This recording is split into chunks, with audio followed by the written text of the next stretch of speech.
Buenos días, chicos, ¿cómo están?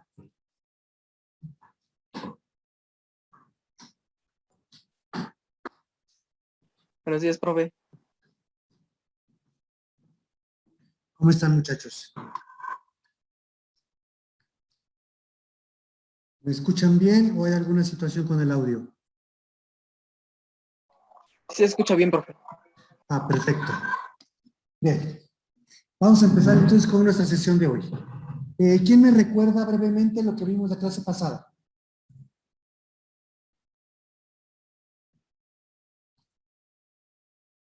Buenos días, Kelly. ¿Ninguno? Ok. Breve recapitulación. La clase pasada justamente comenzamos a ver algunos aspectos referentes al comportamiento del consumidor. Definimos qué es el consumidor, definimos los tipos de consumidores que hay y de alguna manera cuáles son los elementos o los aspectos que afectan directa o indirectamente a los consumidores. Y clasificamos brevemente algunos de estos aspectos que afectan o repercuten en nuestro comportamiento partiendo de aspectos como el segmento del mercado al cual pertenecemos, según nuestras características demográficas, según nuestras características psicográficas o psicológicas, de igual manera nuestro nivel de estudios, nuestro nivel socioeconómico, habíamos comentado de alguna manera nuestro género o nuestra preferencia, entre otros elementos. Entonces comenzamos a evaluar justamente qué define a un consumidor, a un cliente, a un usuario, y cómo, de alguna forma, el lugar que ocupamos dentro de la sociedad determina un poco nuestra conducta al momento de adquirir un bien o un servicio o simplemente de consultarlo al momento en el que nos interesa para adquirir una compra. En su pantalla tienen ahorita justo 5 etapas que determinan el comportamiento de compra de nosotros como consumidores. Y estas 5 etapas generalmente se manifiestan en toda situación que vivimos y que nos obliga a tomar una decisión al momento de elegir la adquisición o la contratación de un producto o un servicio. Digamos que como primer punto tenemos la detección de la necesidad, reconocer el problema.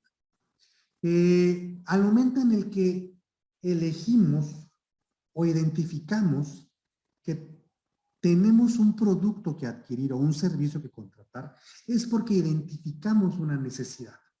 Reconocemos en nosotros o reconocemos en nuestro núcleo familiar o social que requerimos, deseamos comprar un producto o un servicio. Y esta etapa justamente implica el tomar acción para satisfacer una determinada necesidad. Al momento en el que nosotros elegimos, quiero comprar unas cervezas, quiero comprar una hamburguesa, quiero comprarme unos zapatos, es porque identificamos o reconocemos un problema. El problema puede ser que el calzado ya está desgastado, que el calzado ya no nos gusta, que el calzado ya está maltratado. O a veces simplemente vemos en los anaqueles, vemos en la revista algún calzado, alguna prenda de vestir que nos agrada, que nos atrae y identificamos de manera inconsciente justamente que el calzado que tenemos en casa ya no nos satisface plenamente. Por ello es que ese calzado, esas botas, esas sandalias o lo que sea, llama nuestra atención. Y surge en nosotros el deseo de adquirirlo, aunque no necesariamente tengamos una necesidad, como le hemos comentado previamente. De igual manera, tengo antojo de algo dulce, o me encuentro deshidratado y tengo sed, o he estado a dieta toda la semana y me gustaría comer algo lleno de grasa, algo lleno de azúcar, e identificamos justamente esa situación. El segundo punto es búsqueda de la información. Ya identificamos la situación, el problema, el deseo. Ahora recabamos la información de qué producto es el que vamos a adquirir. Y como señala ahí el concepto, en esta etapa tratamos de definir qué sería lo mejor para comprar y satisfacer una necesidad. En esta etapa se determina cuánto tiempo y esfuerzo se invertirá para adquirir el producto, independientemente de qué sea lo que deseamos adquirir. Comenzamos a hacer un análisis de las alternativas. Alternativas en cuanto a producto, en cuanto a marca, en cuanto a establecimiento, en cuanto a distancia para llegar a él, en cuanto a la problemática o las situaciones que vamos a enfrentar para poder adquirir ese producto. Si queremos comprar un calzado, nos ponemos a pensar, ¿qué me conviene más? Ir hasta el centro a buscar yo personalmente el calzado, porque así si no me queda, solicito el cambio de talla, o me va a absorber tiempo, me va a quitar tiempo que puedo ocupar para otras cosas, el ir hasta el centro a comprar el calzado, ir hasta alguna tienda en particular. O prefiero comprarlo, y más bien por ello prefiero comprarlo a la vecina, la prima, la comadre que vende zapatos por catálogo. Esto implica que quien tenga que perder tiempo es esa persona y no yo. A mí me lleva el calzado hasta mi casa, o bien puedo ir únicamente hasta su casa a recogerlo. Esto implica que quizás no me tenga que enfrentar al tráfico, no tenga que invertir tanto tiempo. Y si el calzado no me queda, si al final no me parece, se lo regreso, elijo otro en ese momento, así tarde una semana, tarde 15 días, quien va a perder tiempo en ese sentido de irse a meter al tráfico, en el vaivén y demás, es esa persona. Y yo únicamente espero en mi casa, espero en el trabajo, el que me lleven el producto hasta mi domicilio. O lo puedo comprar directamente en línea. Aquí evaluamos justamente las opciones que el mercado nos ofrece. Por un lado, en cuanto al producto, como comenté, en cuanto al precio y en cuanto a las situaciones de compra. El tercer punto nos dice evaluación de alternativas. En este punto, hablamos justamente de calificar cada una de esas alternativas. Primero, buscamos, puedo comprarlo por catálogo, puedo comprarlo en línea, puedo ir a la tienda, puedo ir a la zapatería que esté en la plaza comercial que me queda 1 kilómetro, 2 kilómetros de distancia. En la segunda, evaluamos justamente todo eso. Seguramente en alguna clase administrativa han visto el término costo-beneficio, que es justamente el cuánto recurso voy a invertirle a este proceso de compra y qué beneficio voy a obtener. Y en cuanto a recurso, no necesariamente es recurso económico, es recurso material, recurso obviamente económico, recurso temporal, recurso físico. Y en cuanto a recurso físico, podemos mencionar el desgaste de las llantas, podemos mencionar la gasolina, podemos mencionar el estacionamiento, el pago del viene-viene, el pago del franelero, etc. Y después vamos a tomar una decisión de compra, que esta es la última etapa en la cual decidimos finalmente qué vamos a adquirir o si no lo vamos a adquirir. En esta etapa es cuando nosotros como consumidores decidimos si es prudente, si es conveniente realizar la compra o no, partiendo justamente de toda esa evaluación que previamente realizamos. Y esto lo efectuamos diariamente en nuestras rutinas de compra. Si ustedes están trabajando y tienen media hora, 1 hora para comer, hacen este proceso. Reconocen que tienen hambre, reconocen cuánta hambre tienen, reconocen también la situación financiera y determinan si van a un establecimiento de comida corrida que les cuesta 60 pesos el alimento o van por un taco placero que les cuesta 25, 30 pesos, con todo y refresco. Ahí estamos evaluando, por un lado, la situación financiera. Por otro lado, la situación problemática que puede ser quizás estoy a dieta, porque recientemente me operé, porque recientemente me enfermé, porque quizás tengo sobrepeso, tengo diabetes y estoy a dieta. Entonces, dentro del reconocimiento del problema es identificar qué alimentos puedo comer y cuáles no. Después buscamos la información.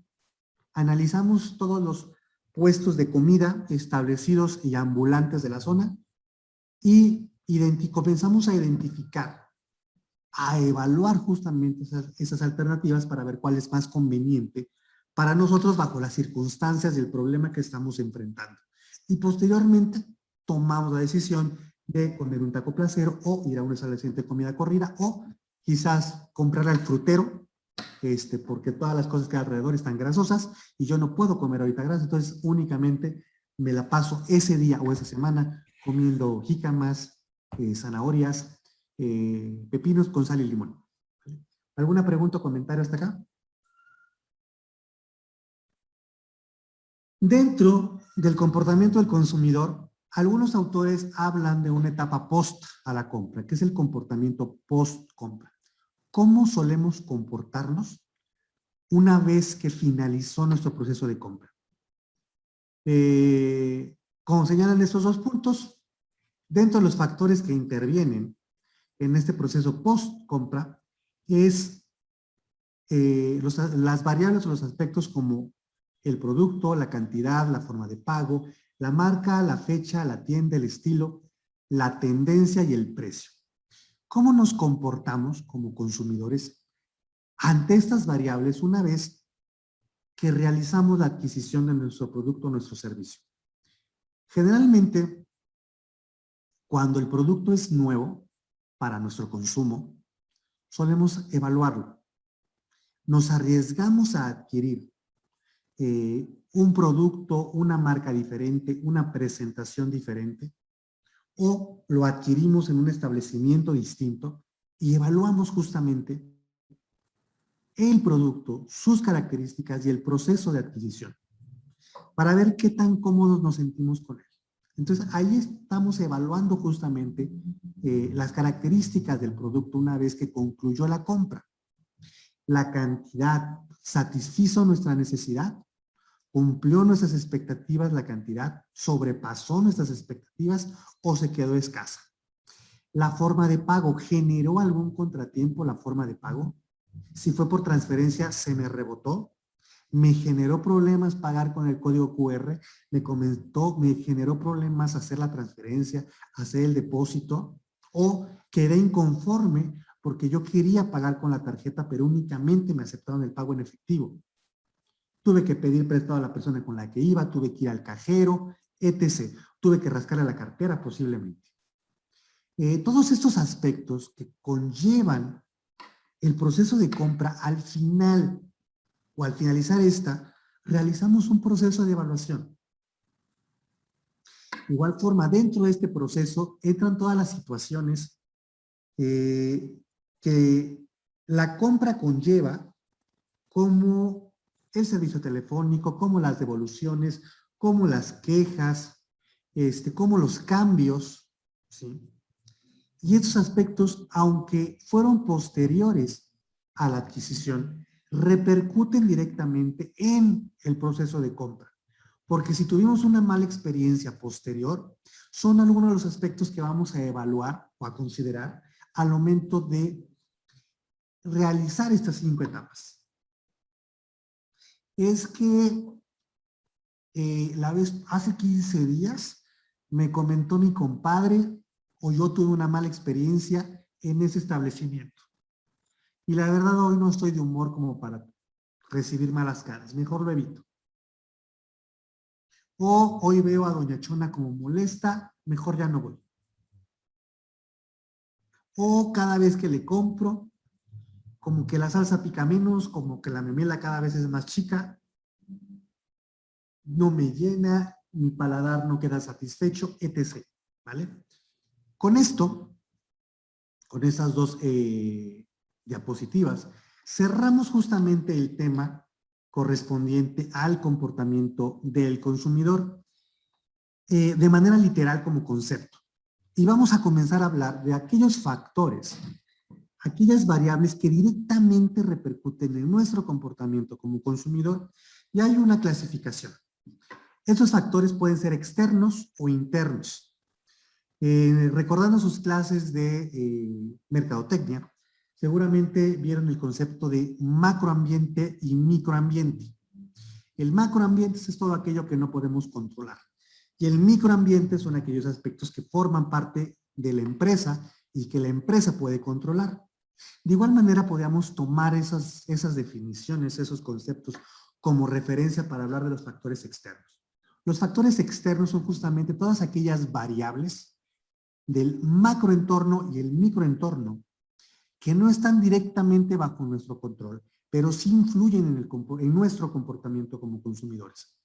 Los factores internos son aquellas variables determinadas por nuestra persona, por nuestro rasgo de personalidad, por nuestra percepción, por la opinión que hemos construido como individuos, y todos estos elementos derivan justamente en nuestra propia experiencia de vida. Independientemente de que 2 hijos, 3, 4, los que seamos en una familia, vengamos del mismo núcleo familiar, seamos hijos de los mismos padres, crecemos o nos desarrollamos en individuos de alguna manera total o parcialmente distintos, porque nos tocó llegar en un momento de vida de nuestros padres que nos generó un contexto diferente.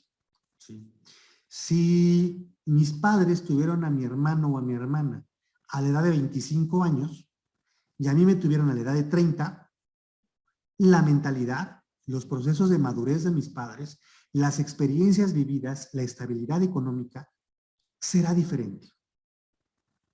Quizás a mi hermano le tocó vérselas peor y a mí me tocó vérmelas más tranquila. O posiblemente a la inversa. A mi hermano le tocó vérselas bien y a mí me tocó verme las críticas porque despidieron a mi papá del trabajo, porque tuvieron que hipotecar la casa, etc. Estas simples situaciones en 2 etapas de nuestras vidas, de las vidas de nuestros padres, con experiencias distintas, construyen nosotros distintas personalidades. A uno quizás lo vuelven más introvertido que al otro, a uno quizás lo vuelven más gastalón que al otro, a uno quizás lo vuelven más crítico, más analítico en cuanto a los productos que al otro.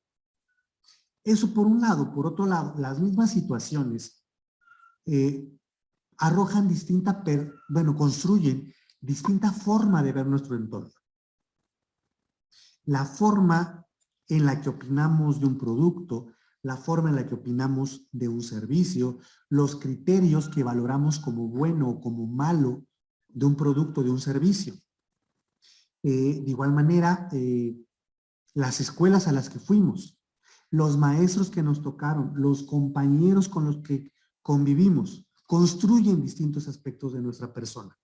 Aunque hayamos sido, por ejemplo, hace poco platicaba, justamente el fin de semana, platicaba con una amiga turistóloga en la que salió a colación los aspectos generacionales. Seguramente en marketing o en la televisión han escuchado hablar de las generaciones baby boomers, la generación X, la generación Y o millennial, la generación centennial. Independientemente de que cada generación cubre una década, aunque varias personas estemos catalogadas en una generación, en una categoría, somos diferentes porque nos tocaron experiencias diferentes. En relación a lo que les comenté, un niño que nació en los 80s va a tener más rasgos de los baby boomers que de la generación X. Un niño que nació a finales de los 80 va a tener más rasgos de personalidad de una generación X que de una generación baby boomers. ¿Por qué? Justamente por esos 2 polos de la década. Alguien que nació en los primeros años 80, su formación fue más de baby boomer. Analítico, demasiado preocupado por la economía, crítico, y alguien que nació a finales de los 80 es una persona un poco más libre porque, los padres de principios de los 80 pasaban más tiempo interactuando con sus hijos independientemente del trabajo. Se daban tiempo para convivir con sus críos. a finales de los 80, era más la necesidad de empleo que comenzaron a dejar a los hijos más con los familiares o posiblemente con los sirvientes. Esta simple diferencia de convivir poco o no convivir casi nada con los papás genera conductas diferentes. Y hablamos de aspectos generacionales, hablamos de entornos. Y eso es justamente a lo que se refiere esto de factores internos. ¿Qué vivimos, qué experimentamos, cómo el exterior influyó en la forma en la que vemos el entorno? No es lo mismo un niño de 20 años que creció con sus papás a uno que creció con los abuelos. Las normas en casa, las reglas a cumplir, la observación o el monitoreo de los papás o los abuelos era diferente. Quizás el que vivió con los papás tenía un poco más de libertad, porque eran padres con una mentalidad similar, sí, baby boomers, pero un poco más de generación X. Los niños o los jóvenes que crecieron 100% o 90% con los abuelos, tienen una conducta, una mentalidad más de baby boomers. Entonces, sí, puede ser una generación millennial o centennial, pero con ciertos rasgos de generación X o de generaciones de baby boomers. Y afecta al final la conducta que tenemos como individuos, el cómo evaluamos, juzgamos los productos o los servicios que estamos consumiendo. En su pantalla vamos a comenzar a hablar justamente de los aspectos externos y de manera puntual en los factores culturales. ¿Cómo influye en la cultura en la que nos desarrollamos, en la que crecemos en nuestros patrones de consumidor? Como primer factor cultural tenemos el nivel cultural. Llamamos nivel cultural justamente al conjunto de conocimientos que vamos adquiriendo por medio de la socialización, que como individuo vamos teniendo a lo largo de nuestra formación, a lo largo de nuestra vida, tanto en la escuela como en la familia, en la religión o bien en otras instituciones con las cuales estemos vinculados o relacionados. El nivel cultural es justamente uno de los factores esenciales en el comportamiento o en nuestro comportamiento como consumidor. Como les mencioné, la familia influye en cómo nos vamos a comportar. Actualmente ya no hablamos únicamente de la familia compuesta por papás y por el hijo o los hijos. Lo que se conoce como familia tradicional ha dejado ya de permanecer desde hace muchos años o décadas en los estratos sociales. Actualmente ya se habla de familias en las cuales un niño puede crecer con la mamá y los abuelos, o puede crecer con el papá y los abuelos, o puede crecer exclusivamente con papá o exclusivamente con mamá, o con la mamá y algún tío o tía, o en vez de convivir con los, además de con los hermanos, o en sustitución de ellos, convive con los primos, o en hogares reestructurados, en los cuales papá o mamá quedó viudo, divorciada, y se volvieron a casar. Y la nueva pareja llegó también con hijos. Entonces, también esas son familias. O familia también es, ya hablando en un contexto un poco más de adultos y diferente, familia también es los amigos que viven juntos. Las parejas homosexuales, lesbianas o en cualquier categoría que quieran ver, también forman familia. El individuo con mascotas también es una familia, porque se generan lazos emotivos. Entonces, al hablar de familia, es justamente el cómo esa familia en la que crecimos afecta nuestra conducta. Si crecemos en una familia de papás e hijos, vamos a actuar y pensar diferente de algún individuo que creció con alguno de los padres y con los abuelos, o con los padres y tíos, o con uno de los papás y los tíos, o posiblemente en una familia de padres, perdón, una familia homoparental en la que quizás él se dio cuenta de la situación en la que vivía muchos años después, ya de adulto, ya de joven. Y de hecho, acotación, tuve hace algunos años un conocido que justamente me comentó eso, que su papá los abandonó. Y él dejó de verlo como a los 2 años, 3 años. Y de repente llegó una amiga a vivir a la casa. Hasta los 17 años, 18 años, él veía a la amiga de su mamá como su amiga. Después de yo creo que a partir de los 16 años se comenzó a dar cuenta de ciertas cosas, que a los 17, 18, él me dijo, me di cuenta que realmente la amiga de mi mamá no era su amiga, era su pareja. Pero si ella no me lo ha querido decir, hasta ahorita que tengo 25, pues no soy quien para exigirle me lo diga. Pero es más que evidente que es más que una amiga. Entonces, esta situación, esa experiencia de este amigo, también tiene que ver en la percepción que tiene del entorno.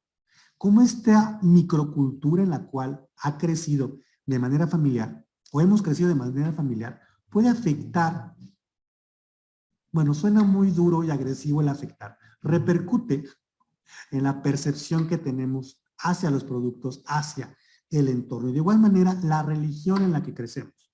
Hay familias que son sumamente religiosas, independientemente de la religión que se profese, y hay familias que son un poco más flexibles.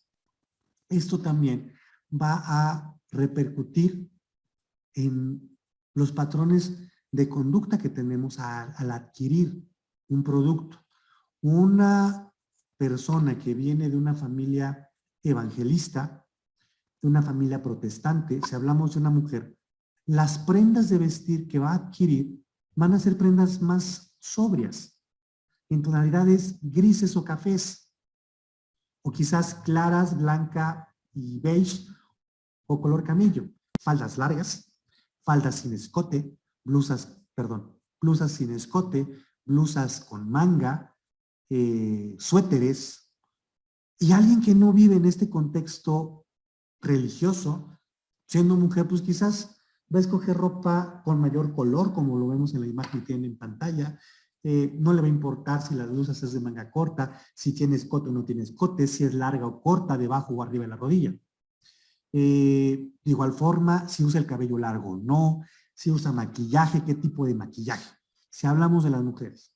Si hablamos de los hombres, pues un hombre que crece en un contexto religioso demasiado estricto, pues posiblemente de igual forma va a escoger ropa más sombría, camisas de manga larga, camisas a rayas, camisas de una sola tonalidad, en colores claros, pantalón de vestir, zapatos de vestir, suéteres o chamarras. A alguien que quizás crece en un contexto un poco religioso más flexible, pues va a escoger ropa de color, va a escoger mezclillas, va a escoger bermudas, principalmente quizás como calzado tenis, va a ocupar el cabello como quiera, posiblemente le dé por pintarse las uñas, por usar arracadas, cosa que quizás en un contexto religioso demasiado estricto no va a ser así. De igual forma, como señala ahí, el estado, el municipio, la colonia en la que crezcamos va a repercutir. Si ustedes tienen amigos o conocidos de otro estado, tienen patrones conductuales diferentes en cómo prepara los alimentos, en cómo lava la ropa, en los productos que usa para lavar la ropa, etc. ¿Sí? De los clubs, los grupos a los que van. Un chico que posiblemente 2, 3 días a la semana va a jugar fútbol, va a tener otro patrón conductual diferente a aquel chico que quizás va a natación o va a practicar básquet o quizás va a practicar taekwondo.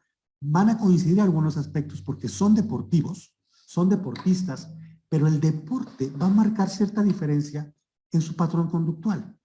Si hablamos de un futbolista, pues posiblemente sea más consumidor de alcohol, porque los futbolistas, por las cascaritas, por el relajo que se arma al ver un partido, se consume más alcohol. Pero si hablamos de un deportista de natación o un deportista de artes marciales, posiblemente no consuma con tanta frecuencia, simplemente no consuma alcohol y cigarro, porque en esa rama del deporte esto es tóxico para el organismo.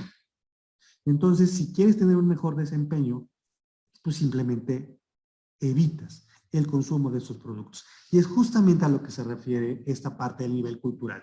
En los aspectos subculturales, puede ser que en un mismo territorio nacional o en una misma ciudad convivamos individuos que pertenecemos a culturas distintas. La inmigración generalmente favorece la mezcla de personas de diferentes nacionalidades, diferentes comunidades y diferentes aspectos religiosos. Es más que evidente que el estado de Puebla o el municipio de Puebla hay subculturas.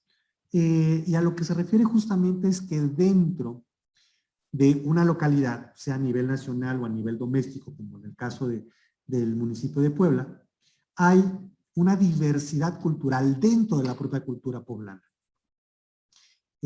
Por ser poblanos en general, compartimos o se comparten ciertos aspectos genéricos, pero el que yo venga de una región chiapaneca implica que a nivel familiar tengo un patrón cultural ligera o profundamente diferente al que externo socialmente. De igual forma, posiblemente, aunque yo sea católico, originalmente mi núcleo familiar era cristiano judío, que yo después decidí transformarme. O posiblemente yo soy católico y mi esposa es musulmana. Y mis hijos, por ende, van a tener la mezcla o la combinación de ambas culturas en cuanto a religión y en cuanto a hábitos, costumbres y tradiciones. Aunque este ejemplo de yo mexicano y católico y mi esposa musulmana y iraní, así sucede dentro de otras localidades. Yo puedo ser chapaneco, casado con una veracruzana, con una tabasqueña, con una hondureña, con una guerrerense, o quizás llevándolo a menor escala. Yo soy poblano, nacido en el municipio de Puebla, pero mi pareja es de Chignahuapan, de Zacatlán, de Izúcar de Matamoros, y aunque forman parte del mismo estado, hay diferencias culturales en cuanto a la preparación de los platillos, en cuanto a el cómo se celebran ciertas tradiciones, ciertas festividades, y eso es a lo que se refiere justamente a las subculturas. Podemos compartir algo general, como el caso de una religión. Somos católicos, somos cristianos, somos evangelistas, somos protestantes, somos musulmanes. Hay una generalidad, pero dentro de esa generalidad hay más especificaciones. En el caso de los judíos, están los judíos ortodoxos, que son demasiado rígidos, demasiado literales, y se me fue el nombre de la otra categoría de judíos, pero hay otros judíos que son un tanto más flexibles. Entonces, esta simple diferencia dentro de una misma religión marca pautas diferentes de la conducta. El cristianismo y el catolicismo provienen del mismo origen, pero la forma en la que nos comportamos es diferente, aunque los principios religiosos, bíblicos, sean similares, porque tienen las mismas, tienen el mismo origen. La diferencia, si mal no recuerdo, radica en el que el católico se basa en el Nuevo Testamento y el cristiano en el Antiguo Testamento. Pero al final los dos creemos en Cristo, perdón, los dos creemos en Dios, los dos nos regimos por los 10 mandamientos, los dos conocemos a Noé, a Josué, a Moisés, pero la percepción que tenemos de estas figuras bíblicas es diferente. Los judíos también tienen el mismo origen, pero bueno, ahí hay otra situación en cuanto a las escrituras, pero al final estas diferencias marcan una pauta en el cómo nos comportamos en nuestro día a día, qué productos consumimos, con qué frecuencia los consumimos y qué nos interesa de esos productos. Después viene la clase social. La clase social, como seguramente ya lo han visto en otras asignaturas, es la clasificación o la división que existe de las personas, clasificándolas justamente en grupos relativamente homogéneos, partiendo del estatus, la jerarquía o el poder adquisitivo socioeconómico que tenemos como grupos. Esto impacta de alguna manera en el nivel de estudios, el tipo de trabajo, el tipo de productos a los que podemos tener acceso, los servicios que vamos adquiriendo o buscamos adquirir. Como les comentaba yo la semana pasada, el hecho de formar parte de una clase trabajadora implica que quizás no salga yo con frecuencia a comer a la calle para celebrar, quizás y por necesidad unos tamales, unos tacos, y ya, pero así como salir a cenar en un cumpleaños, en un aniversario, el preparar un banquete con 10, 15 platillos en Navidad, no es posible, porque vengo de un nivel socioeconómico en donde el poder adquisitivo es poco. Pero si vengo de un nivel socioeconómico y pertenezco a una clase social en donde mensualmente se gana una cantidad de 4 o 5 dígitos, pues puedo salir a cenar con frecuencia, voy a comprar vino en vez de cerveza, voy a comprar champán en vez de sidra, voy a comprar un filete mignon en vez de milanesas de pollo, voy a comer pescado posiblemente 2, 3 días a la semana y no únicamente en Semana Santa. Voy a poder viajar a toda la República, voy a poder viajar al extranjero y no únicamente al Balneario Agua Azul, porque es para lo que mi presupuesto me alcanza.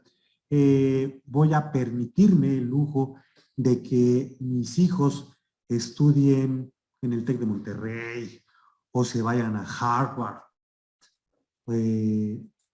Y si tengo un poder socioeconómico bajo, medio, pues posiblemente mis hijos tengan que ir al tecnológico, tengan que irse a la UAP, o si mis posibilidades lo permiten, pues quizás a la UNAM, ¿va? Aunque suene clasistas esos comentarios, al final es desafortunadamente la sociedad en la que vivimos. Y dependiendo justamente del nivel de ingresos que tenemos, es la clase social a la que pertenecemos y el estilo de vida que nos podemos dar. Y esto pues de alguna forma repercute en nuestros patrones conductuales. Como señala el último párrafo a la derecha, dice, los movimientos migratorios, en el caso de las subculturas, favorecen la convivencia entre personas de diferentes culturas, lo que hace que las costumbres de cada grupo se mezclen. Este hecho determina en parte el comportamiento de las personas a la hora de consumir. Partiendo justamente de las subculturas, nada más como complemento. Continuamos con los factores sociales en general. Los factores sociales son diversos acontecimientos que justamente suceden en el grupo social al que pertenecemos y determinan también nuestro comportamiento como consumidor.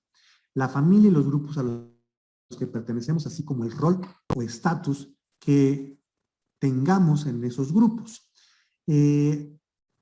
Partiendo justamente del núcleo familiar, el lugar que ocupamos como hijo determina de alguna manera el consumo que vamos a hacer. Si los dos hijos somos varones, muchas veces yo, siendo el menor, no me voy a poder dar el lujo de comprar ciertas cosas o de pedirle ciertas cosas a mis padres. ¿Por qué? Porque muchas las voy a heredar de mi hermano mayor. Y eso, a la larga, cuando yo sea adulto, me va a limitar un poco en mi poder de decisión. Y muchas veces el poder de decisión se lo voy a delegar a otro. De igual manera, si mis padres tomaron muchas de mis decisiones, al momento de yo ser adulto, tampoco voy a tener la capacidad de decidir por mí mismo. Y analicen su situación personal, dependiendo del contexto en el que hayan crecido. ¿Cuántas veces ustedes deciden hacer o no hacer, comprar o no comprar, por su propio criterio y no por la opinión de alguien más? Si van a comprar una prenda de vestir, un teléfono, ¿consultan a alguien o no consultan a alguien? Si consultan a alguien para ver cuáles recomiendan, cuál les parece más bonito, cuál les parece más funcional, por alguna situación familiar, ustedes no tomaron la decisión muchas veces de qué hacer y qué no hacer, qué comprar y qué no comprar. Si al contrario, ustedes no consultan absolutamente a nadie, se informan y ustedes eligen por su propia cuenta qué adquirir o a dónde ir, en su infancia, a lo largo de la etapa familiar, ustedes tuvieron la libertad de poder elegir a lo largo de su vida. Y sonará un poco increíble, pero al final es eso. Si ustedes eligieron a qué escuela de nivel superior ir o a qué universidad llegar a estudiar, les da un mayor poder como consumidor que aquel que tomaron la decisión por él. Y en el tomaron la decisión es literal al 100% o de manera parcial. De manera parcial es cuando alguien influyó en nosotros para cambiar algún aspecto de nuestra elección o decisión. Por ejemplo, quizás ustedes tenían en mente estudiar en otra escuela. Y sí, tenían aspectos que considerar. Pero si influyó mucho la opinión de alguien, en no vayas ahí, que es más cara, no, que vas a pagar más pasaje, no, que aquí vas a terminar más rápido, de alguna manera influyeron en su poder de decisión como consumidor. Y no únicamente le sucede a ustedes, de alguna manera nos sucede a todos. En una relación, también la forma en la que interactuamos va a afectar nuestras decisiones en la propia relación o en el aspecto de consumo. Si hablamos de otros grupos, como el grupo de amigos que tenemos en la escuela, el grupo de amigos que tenemos en el trabajo, que tenemos en el barrio, la colonia, la privada, la cuadra, el rol que ocupamos en el equipo de fútbol que tenemos, en el equipo de baile o en aquel grupo que pertenezcan, influye. No actúa de la misma forma aquel que es líder del grupo, aquel que únicamente es un seguidor. Y hablemos de seguidores a seguidores. Hay seguidores con actitud participativa y hay seguidores con una actitud pasiva. Esto también de alguna forma determina nuestras decisiones. Y algo que posiblemente esté como de sobra mencionar acá, muchos de los aspectos que determinan nuestra conducta, aún de adultos, proviene de los padres. La forma de interactuar con las figuras paternas, sean estos los papás directamente, los abuelos o los tíos, pero principalmente los papás, afecta nuestra conducta posterior. Y esta forma en la que interactuamos con el principal grupo social de interacción, que es la familia, impacta en la forma en la que interactuamos en el resto de los grupos sociales y el rol que ocupamos en estos. Pónganse a analizar su historia personal o la de algún pariente cercano. Aquel chico que no tenía voz en su casa, tampoco la va a tener en el trabajo, ni la va a tener en los grupos de amigos. Aquel chico que era severamente castigado, espera de igual manera ser sancionado en el resto de interacciones sociales. Aquel chico que no hacía nada o hacía muy poco sin la aprobación de la figura paterna o materna, así va a ser en el trabajo. Busca siempre la aprobación de sus superiores o la aprobación de sus compañeros de trabajo. Luego viene la clase social. La clase social es básicamente la estratificación a la cual pertenecemos.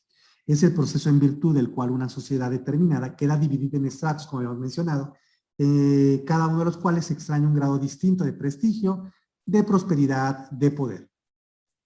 Los miembros de una misma clase social comparten ciertos factores y actitudes por tener unas características socioeconómicas similares. Sin embargo, no están agrupados formalmente ni se reúnen o comunican como tal en un grupo. Y aquí hablamos meramente como ejemplo del nivel de renta y el nivel de ocupación. Hablemos del nivel de renta, del poder adquisitivo, del salario que tenga. No tiene el mismo poder de compra alguien que percibe 5,000 pesos al mes que alguien que percibe 15,000. Y por ende, no tiene los mismos patrones de consumo, uno de 5 que uno de 15. La ocupación, la labor social, económicamente productiva que tenemos en la sociedad, también impacta en el consumo que tengamos de productos. Como señala ahí, el trabajo desarrollado delimita unas manifestaciones de consumo propio. Y aquí señala justamente que independientemente a que formamos parte del mismo estrato, del mismo grupo social, la conducta será ligeramente diferente. Como docente, no nos comportamos de la misma forma si trabajamos en una escuela pública que en una escuela privada. Aún una escuela privada no se comporta de la misma forma, ni tiene el mismo poder adquisitivo, ni tiene los mismos patrones conductuales un docente que trabaja en la UTLA a un docente que trabaja posiblemente en el TEC de Monterrey o en la UPAEP. Y es justamente a eso a lo que se refiere este apartado de clase social. La clase social brinda prestigio, formación, poder económico y político y conciencia de clase. En cuanto a prestigio, es básicamente el estima social con el que gozamos como individuos en el grupo social al que pertenecemos, en el cual desempeñamos fundamentalmente ciertas funciones, las cuales requerimos cumplir con ellas y que de alguna forma nos diferencian del resto de la comunidad. Como les mencioné hace un momento, no tiene el mismo prestigio un docente que trabaja en la UTLA a trabajar en la UPAEP. No tiene el mismo prestigio un obrero automotriz que trabaja para la Volkswagen o para Audi, o aquel que trabaja para una de las proveedoras de la Volkswagen, aunque quizás ambas empresas están encausadas a producir partes de automóviles o automóviles completos, el estatus que da la marca a la que perteneces te da cierto estatus. El vivir en Lomas de Angelópolis te brinda un prestigio diferente a vivir en el club de golf, aunque ambos fraccionamientos están relativamente cerca. Tiene un mayor prestigio Lomas de Angelópolis que club de golf. El simple hecho de vivir en Aguasanta, San Bartolo, Bosques de San Sebastián, te brinda cierto prestigio diferente o simplemente te lo quita a uno que vive en un fraccionamiento residencial. El ámbito de la formación, pues es el acceso que tenemos a la preparación, a la capacitación. Mientras mayor poder adquisitivo tengamos, mayor formación podemos tener. No únicamente una licenciatura, sino posiblemente un diplomado, un doctorado, una especialidad, ¿sí? El estatus social, el grupo social al que pertenecemos, nos brinda también cierto poder económico y político en algunos casos. Mientras más poder adquisitivo tengas, obviamente más poder económico y por ende más poder. Más poder en el sentido no tanto de autoridad, sino más en el sentido de tu poder decidir sobre otros. La facultad de acción. Luego tenemos la conciencia de clase, que en como señala el concepto, generalmente es cuanto menores son las agrupaciones, mayor conciencia del grupo existe. Un ejemplo que menciona es En los estratos que podríamos calificar como altos, se suele producir una alta elevada identificación de estrato, una clara conciencia de clase. Al hablar de la conciencia de clase, hablamos justamente de un grupo selecto de capacitado o facultado para poder gozar de ciertos beneficios, como hemos mencionado. Bueno, ahí se menciona aprendizaje, personalidad, criterios de evaluación de la categoría de productos, actitudes y consumo. En ese sentido, la forma en la que aprendemos de alguna manera es diferente, porque mucho de lo que, del aprendizaje que vamos teniendo, lo vamos adquiriendo de los entornos a los cuales nos vamos viendo involucrados a lo largo del tiempo, ¿sí?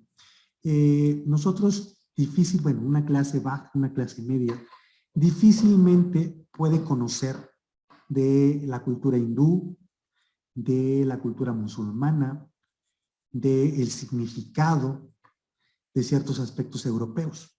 ¿Por qué? Porque nuestro entorno no nos permite ese aprendizaje, porque nadie de nuestra familia, nadie de nuestros amigos ha viajado.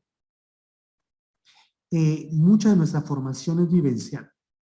Entonces, si resulta que las amistades de mis padres han viajado al extranjero, visitan museos, consumen ciertos artículos selectos, de ahí voy a tomar aprendizaje. Voy a identificar, sin haberlo probado, qué vino es mejor. Voy a saber, sin haberlo probado, por qué el caviar es diferente y por qué el caviar es tan caro. Y no por meras suposiciones o por mera información vaga que me llega. Voy a conocer, de igual manera, las mejores formas de viajar al extranjero. Porque por un lado, sí es que tengan recursos, pero por otro lado también es que tienen acceso a ciertos beneficios. Ustedes no están para saberlo, pero mientras más ingresos tenemos, menor intereses pagamos en una tarjeta de crédito.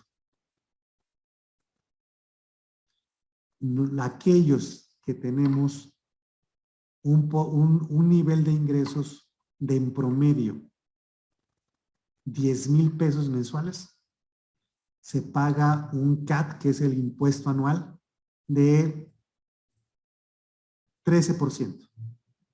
Y alguien que tiene un ingreso superior a los 50,000 pesos mensuales termina pagando un CAT de un 7%. Aproximadamente la mitad. Entonces, mientras más comprobemos ingresos, más estables seamos financieramente, más beneficios podemos llegar a tener. Por eso es que a muchas tarjetas de crédito, ahorita ya no tanto, antes se daban los puntos en vuelos, las millas, perdón, millas aéreas. Mientras más puedas pagar un boleto de avión, más millas vas a ir acumulando. Y eso implica que puedas llegar a tener viajes gratis. El resto que no puede viajar frecuentemente y que quizás ocupa un viaje al año, bueno, dos, uno de ida y otro de regreso, porque posiblemente mis papás están en Tijuana y yo vivo en Puebla, y me es más cómodo y más rápido viajar en avión y hasta más barato que viajar en camión.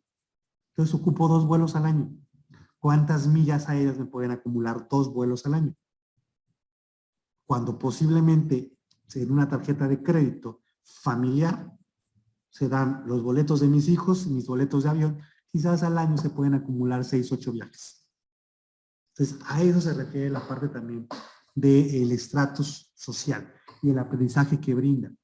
El nivel socioeconómico también te brinda cierta personalidad. Simplemente podemos definir, aunque es clasista, el hecho de que una persona con dinero tiene más clase. ¿Por qué? Porque tiene un vocabulario más refinado. ¿Por qué? Porque sabe usar cubiertos. ¿Por qué? Porque sabe de cuál es el uso que tiene para cada copa. En qué vaso o en qué copa se vive cada bebida alcohólica. Porque las conoce. En cambio, alguien de poder adquisitivo bajo, pues conoce la sidra, conoce la caguama, conoce el caguamón y conoce la lata y el latón. Porque es el alcohol al cual tiene acceso.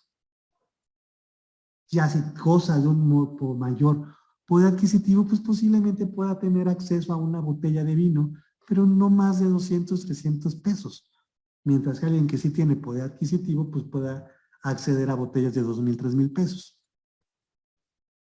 Estas actividades cotidianas en cada estrato social determina parte de la personalidad. Alguien de escasos recursos o de un nivel socioeconómico bajo, pues no va a tener un vocabulario tan amplio. Va a decir más leperadas que el otro. Después hablamos de los criterios de evaluación de una misma categoría de productos. El hecho de tener un mayor nivel adquisitivo nos permite de igual manera poder tener un mayor criterio para poder comparar productos, porque partimos de ese aprendizaje. Normalmente, ¿qué es lo que leen o leemos las personas de clase media o media baja?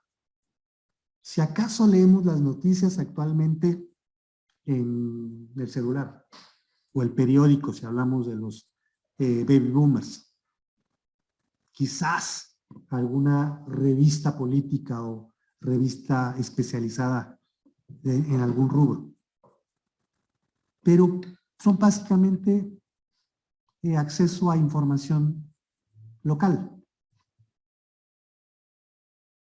Actualmente ya con el internet es más fácil, pero si ven películas extranjeras, generalmente los empresarios estadounidenses leían 2, 3 periódicos mundiales, que quizás sí un poquito desfasados por el tiempo, el envío, pero leían 2, 3 periódicos internacionales, que tienen acceso a otras fuentes de información. Y esto permite ampliar un poco más el criterio con el cual evaluamos los productos que compramos. El hecho de que hayan llegado conceptos como productos transgénicos fue justamente por estas clases sociales.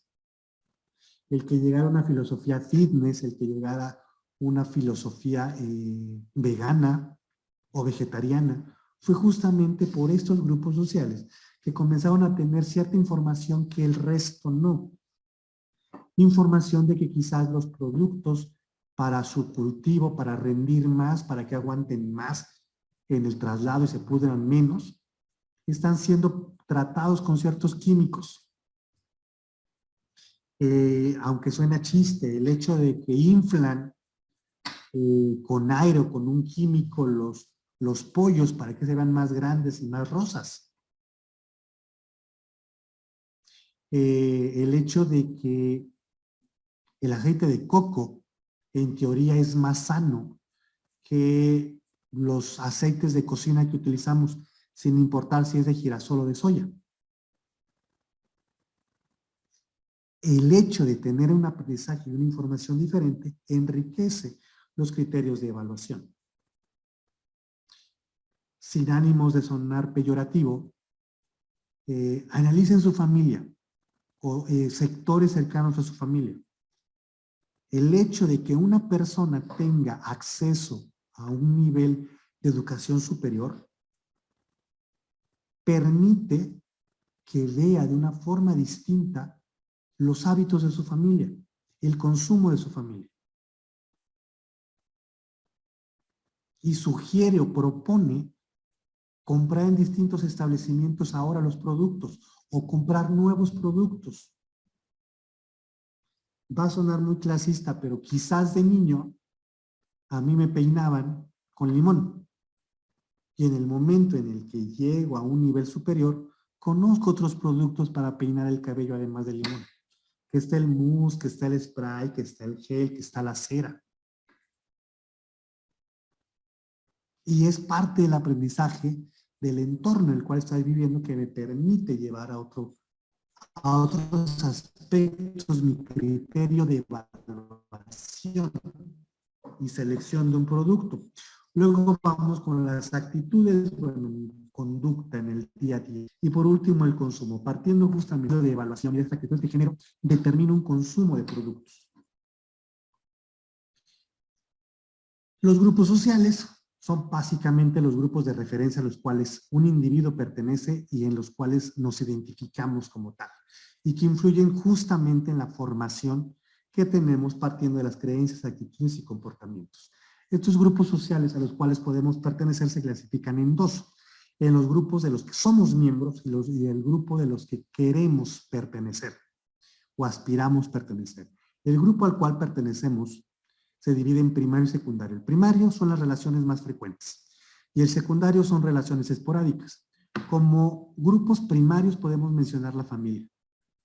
Como grupo primario podemos mencionar los compañeros de trabajo. Como grupo secundario posiblemente el equipo de fútbol, el equipo de natación o el equipo de gimnasia que veo una vez a la semana o quizás 2 veces a la semana, pero los veo con menos frecuencia. En el trabajo convivo todos los días con mis compañeros o amigos y en la familia igual. En la escuela igual, los veo todos los días. Nada más descanso 2 y eso sí descanso y no nos vemos el fin de semana. Los grupos a los cuales deseamos o aspiramos pertenecer son aquellos en los que mantenemos un contacto directo con estos grupos o son aquellos en los que no mantenemos una relación o un contacto con los grupos. En la primera categoría son aquellos grupos a los que aspiramos pertenecer, pero tenemos contacto directo con ellos. Y aquí tenemos que son aquellos en los que contemplamos como posible el formar parte de integrarnos a esos grupos. Y aquí hablamos de los grupos con los que convivimos. Posiblemente, como señalan en las películas, yo soy del grupo de los nerds y quiero pertenecer a grupos de los populares. Convivo con ellos todos los días y deseo formar parte de ese grupo. Quiero ser parte del grupo de los deportistas. Quiero ser parte del grupo de los patinetos, los bicicletos, los skates o los que sean. Convivo con ellos. Quiero ser parte del grupo de mis primos que salen cada fin de semana. Me excluyen, pero quiero formar parte de ese grupo con el que convivo. El siguiente son aquellos con los que tengo la esperanza de aspirar a tener lo mismo, pero esa esperanza, esa probabilidad es muy remota, puesto que no tenemos una relación directa con ellos. Y posiblemente es el de ser la pareja de el actor o la actriz más hermosa, más bella o más bello, más guapo que sale en la televisión o que sale en las películas. O formar parte de su grupo de fans. O estar en la primera fila de su concierto o en camerino, acompañándole, quitándole el sudor. Es un tanto imposible porque en primera no formo parte de las actividades que me puedan tener una cercanía con este grupo, con estas personas. Es complicado porque quizás están en el extranjero. Y esto es muy común con los cantantes y actualmente que está de moda el K-pop, el pop coreano. Para empezar, ni hablo coreano. Para empezar, ni puedo hablar inglés. O no quiero aprender a hablar inglés. Pues, ¿cómo me voy a acercar a algún actor o alguna actriz? ¿Cómo puedo soñar formar parte del grupo de teatro o de visitantes de Nueva York cuando ni siquiera tengo una visa, un pasaporte? ¿Vale? Esos son justamente los grupos sociales. Y aquí hay una tabla que habla justamente con ejemplos de cómo podemos comprender esos conceptos. El grupo de pertenencia o el grado de pertenencia, tenemos la intensidad de la relación. Partiendo de la cercanía y la frecuencia, se clasifican justamente en primarios y secundarios. El grado de estructuración son formales e informales. Un informal es aquel que se da con la cotidianidad, familia, amigos y fiestas. En el grupo primario. En los formales, en el grupo de trabajo, hay una estructura. Me voy a relacionar con los compañeros que forman parte de mi propio departamento. En los secundarios, como informal, tenemos los clubes deportivos o los clubes recreativos, como hemos mencionado. Un informal son los partidos políticos, los sindicatos, las asociaciones científicas. Eso en cuanto a los grupos de pertenencia a los cuales formamos parte. Aquellos grupos de pertenencia en los cuales tenemos un aspecto aspiracional o de disociación son aquellos a los que aspiramos pertenecer o aquellos a los que no deseamos pertenecer. ¿Vale? ¿Alguna pregunta con estos?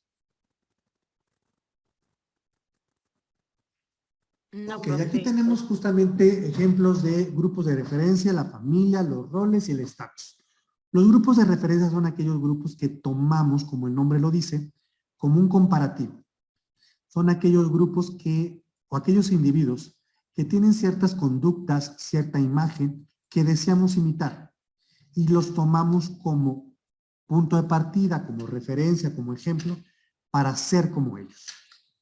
La familia, pues es aquellos con los que tenemos interacción y aquellos que nos van transmitiendo justamente las necesidades y las demandas que tienen. Los roles es justamente el lugar que ocupamos dentro de un grupo. ¿Qué actividades desempeñamos dentro de ese grupo? ¿Qué funciones nos son asignadas? Puede ser que esas funciones nos sean asignadas de forma directa o de forma indirecta, ¿sí? Pero partiendo justamente del rol que tenemos en esos grupos, bueno, pues va a determinar un poco el patrón conductual que vamos a tener en el consumo. El estatus es dentro del rol justamente qué estatus tenemos en ese rol. Tenemos un estatus de respeto, tenemos un estatus de aprecio, tenemos un estrato de conciliación dentro de ese grupo al cual pertenecemos y brinda de alguna manera cierto prestigio en comparación con otros individuos.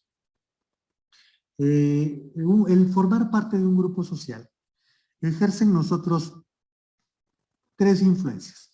Influencias informativas, comparativas y normativas. Las influencias normativas son aquellas en las que los miembros de un grupo intercambiamos información, compartimos datos. Ustedes, al formar parte de un grupo, sea laboral o sea social, comparten información. Si es un grupo social que les gustan los videojuegos, pues comparten información sobre las nuevas tendencias, sobre las nuevas estrategias, sobre los nuevos juegos que hay en el mercado. Si forman parte del trabajo, pues posiblemente información sobre la empresa. Información comparativa es aquella que nos proporcionamos entre nosotros para generar un criterio de evaluación, partiendo de una propia imagen. Lo siguiente, una normativa. Son aquellas influencias que instan cierto comportamiento, cierta conducta dentro de los grupos. Entonces, al formar parte del grupo, tenemos esos tres tipos de influencia. La informativa sobre datos, sobre información, como el nombre lo dice. Esta información o esta influencia informativa nos permite generar una influencia comparativa. Partiendo de la información que tenemos, comenzamos a construir un propio criterio que nos va a permitir comparar. Y la influencia normativa es que para formar parte de ese grupo, tenemos que cumplir ciertas normas, ciertos lineamientos, ciertos cánones. La familia, pues es aquel grupo social primario que influye en nosotros sobre nuestros rasgos de personalidad, actitud y motivación. Dentro de los grupos sociales, tenemos comportamientos que se van formando, forjando, adquiriendo dentro de la interacción que tenemos con la familia. Estas pautas, estos comportamientos pueden ser de una conducta de iniciador, de informador, de influenciador, de comprador o consumidor usuario. En cada familia hay miembros que tienen un rol en particular o fluctúan entre algunos roles en específico. El rol iniciador es aquel que emite la idea de comprar el producto. Es aquel que dice, vamos por unos tacos. Hoy cenamos hamburguesas. ¿Qué les parece si compramos una televisión más grande? ¿Qué parece si cambiamos las cortinas? ¿Qué parece si nos volvemos veganos? ¿Qué parece si comemos huevos de rancho? ¿Qué parece de que en vez de la leche normal, ahora vamos a consumir light o vamos a consumir leche deslactosada porque veo que varios miembros de ustedes ya les está dando gases? es aquel que toma la iniciativa en proponer una nueva idea de compra. El informador es aquel que recapitula toda la información sobre un producto a considerar, partiendo justamente de la pauta que da el iniciador con hay que comprar una nueva tele, una tele más grande, una tele más actual. Es aquel que recopila la información de todas las marcas, de todos los establecimientos y llega con la información de precio, características, ventajas y desventajas. El influenciador es aquel que trata de convencer al resto de miembros de la familia sobre qué productos adquirir. Dentro de este podemos encontrar también un rasgo decididor, que es aquel que tiene la facultad o el poder de decidir de si se compra o no se compra. Luego el comprador es aquel que va y ejecuta la acción de adquirir el producto. Y por último está el consumidor usuario, es aquel que hace uso del producto. Dentro de los miembros de la familia nos vamos intercambiando justamente en esos roles en función del producto, del servicio que se va a adquirir.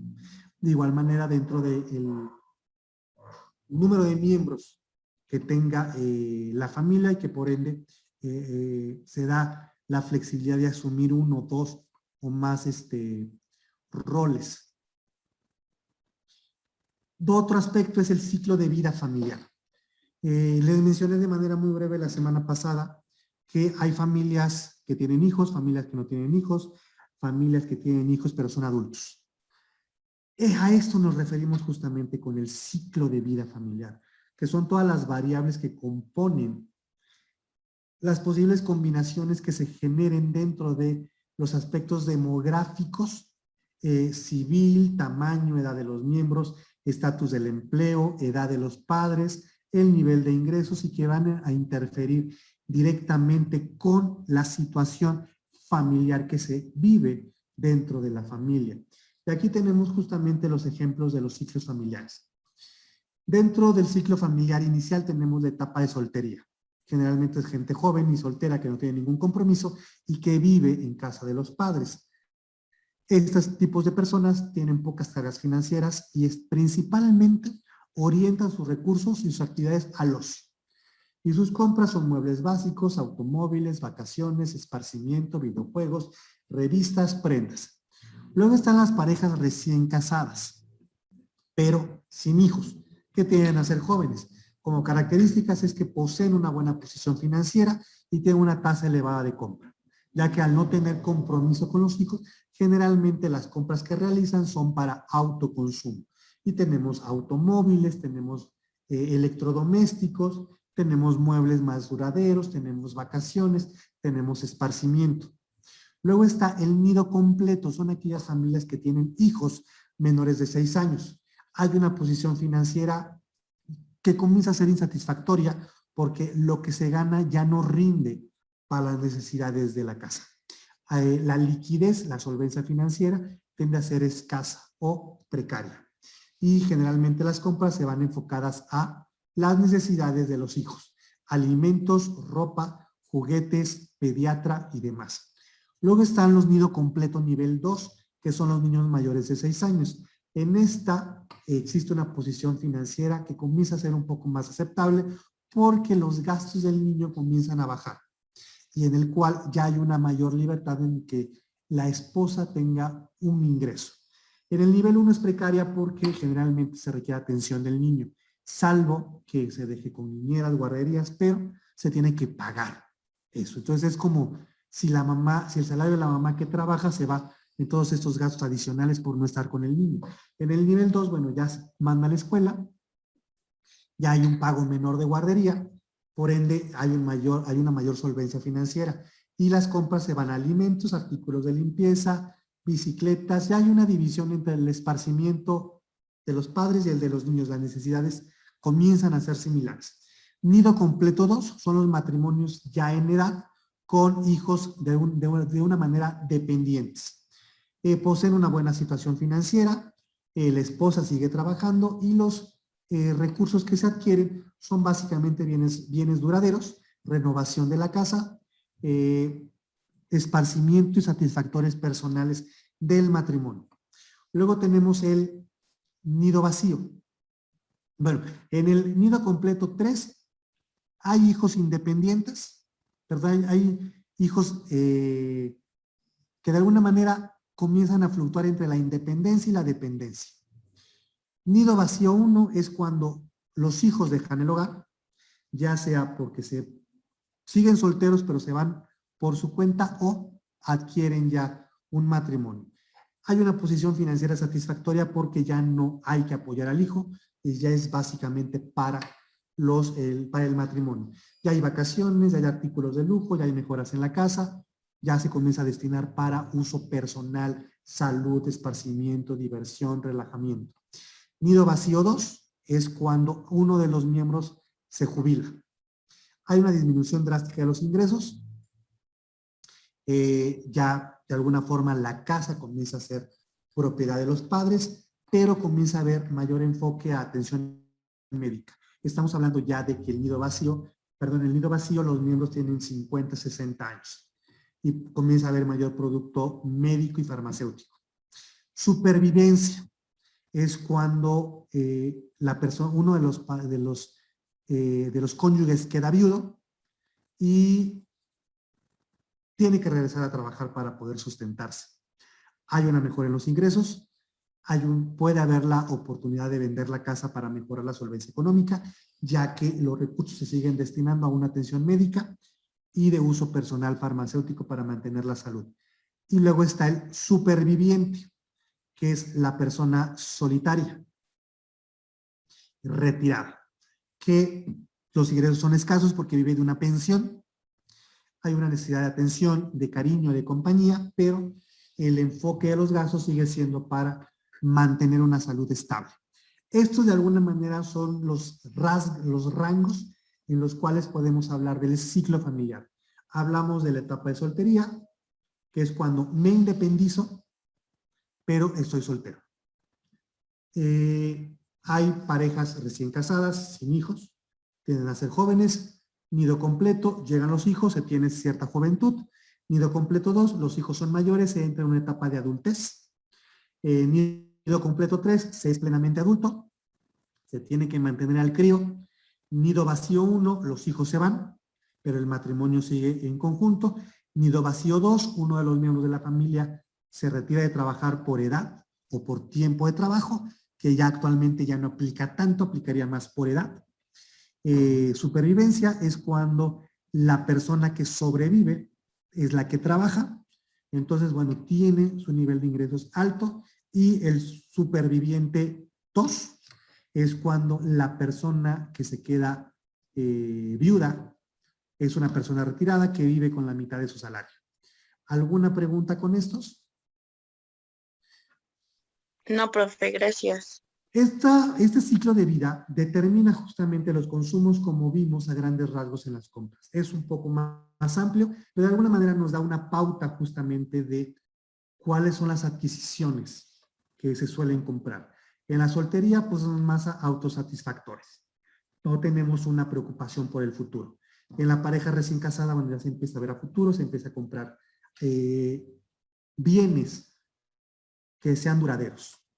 Y se deja de comprar bienes efímeros o servicios efímeros, y así paulatinamente hasta llegar a la etapa de nido vacío, en la cual comienza a haber más un enfoque hacia tener cierta calidad de vida.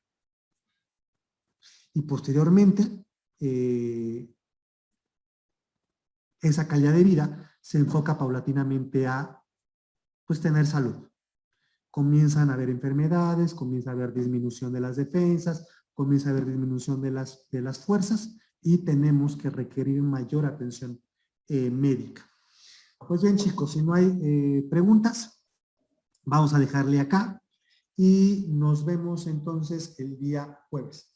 No miento, nos vemos al ratito. Tienen menos de 10 minutos para ir a estirar las piernas, ir a tomar algo. ¿Vale, chicos? Profe, está bien. Hasta luego. Sí, profe, gracias.